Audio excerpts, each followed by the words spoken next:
पाचोरा भड़गांव विधानसभा क्षेत्र के विधायक किशोर पाटिल ने 4 दिसंबर को पत्रकार परिषद में बताया कि हाल ही में पाचोरा और भड़गांव में हुए मतदान की मतगणना आगे बढ़ा दी गई, जिसके कारण अब चुनाव परिणाम के लिए पूरे 18 दिन इंतजार करना पड़ेगा।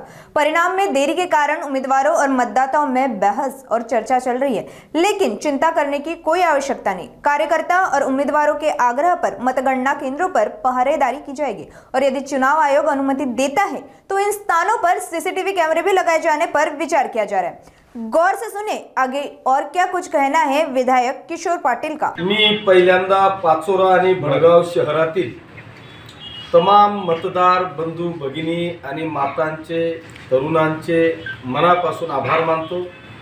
त्यांना सगळ्यांना धन्यवाद देतो की त्यांनी आपल्या पाचोरा आणि भडगाव शहरामध्ये जवळपास 69 ते 70% पर्यंतचं मतदान करून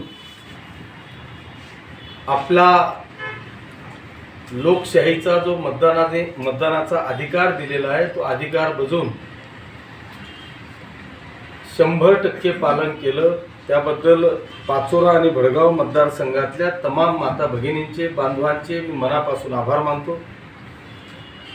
त्यातल्या त्यात सर्व पक्षीय कार्यकर्त्यांना मनापासून धन्यवाद देतो की महाराष्ट्रात जिल्ह्यात कुठे काय झालं मला माहीत नाही, परंतु पाचोरा आणि भडगाव शहरामध्ये थोड्याफार प्रमाणात कार्यकर्त्यांची हमरी-तुमरी जर का सोडली तर मला वाटतं अतिशय शांतपणे पाचोरा आणि भडगाव शहरातलं मतदान हे सुरळीतरित्या पार पडलं। त्याबद्दल सर्व पक्षीय कार्यकर्त्यांचे मी मनापासून आभार मानतो। अशी शांतता ही अभेद्य राखण्याकरता मी सगळ्यांना मनापासून आव्हान करतो। खरं म्हणजे काल इलेक्शन झालं आणि आज सगळ्याच कार्यकर्त्यांमध्ये सर्व पक्षीय नेत्यांमध्ये कार्यकर्त्यांमध्ये उत्साह होता की उद्या लगेच काउंटिंग होईल आणि आपल्याला आनंद घेता येईल अशा पद्धतीचा उत्साह मला वाटतं सगळ्याच कार्यकर्त्यांमध्ये होता। परंतु निवडणूक आयोगाच्या निर्णयामुळे त्यांच्यामध्ये थोडासा हिरमूळ झाला।